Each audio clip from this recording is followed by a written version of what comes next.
2022 est officiellement l'année européenne de la jeunesse. La jeunesse européenne n'a pas attendu, heureusement, que les institutions européennes décident de la mettre à l'honneur pour avancer, pour se faire entendre, revendiquer sa place au sein de la société et se mobiliser sur les enjeux qui sont des générations actuelles qui ont bien compris que le principal défi est climatique.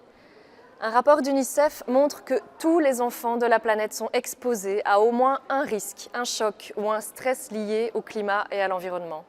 Aux vagues de chaleur, aux cyclones, à la pollution atmosphérique, aux inondations ou au manque d'eau. Un enfant sur 3 environ, soit 850 millions d'enfants, sont menacés par au moins 4 de ces risques.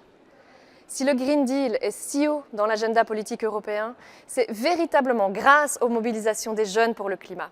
Ils ont joué un formidable rôle de lobby qui a décidé de ne pas laisser les intérêts économiques et conservateurs donner le la des politiques européennes. Mettre la jeunesse au cœur des politiques en 2022, ce n'est pas juste organiser des conférences pour elle ou se contenter de l'impliquer dans des panels ad hoc, c'est mettre en place des mécanismes qui perdurent au-delà de 2022 pour que les jeunes puissent prendre part de manière active et permanente au processus décisionnel européen. On a plus que jamais besoin d'une société youth-friendly, d'intégrer les préoccupations des générations futures aux décisions qui les engageront elles. Il y a plein de manières innovantes et créatives de le faire et les jeunes ont déjà montré à quel point ils ont des méthodes qui portent leurs fruits.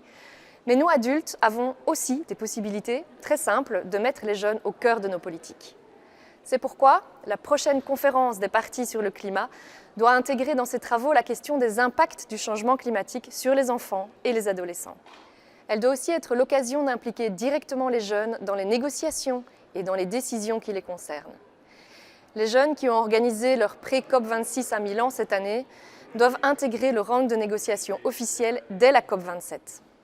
Ce n'est pas juste une idée que je partage dans cette vidéo pour le lancement de l'année européenne de la jeunesse.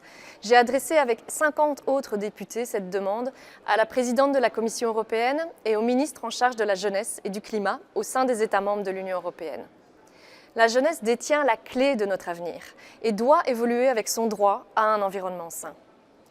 Les gouvernements doivent veiller à adopter des politiques climatiques et environnementales adaptées aux enfants et les impliquer, en ce compris dans l'élaboration des contributions nationales climat. Les entreprises doivent quant à elles veiller à ce que leurs pratiques protègent l'environnement naturel dont dépendent les enfants et qui souffrent déjà de la pollution, d'une qualité de l'air altérée. Nous savons que les enfants et les jeunes feront plus pour le climat que les générations précédentes. À nous, adultes, de les y encourager et de les aider dès maintenant.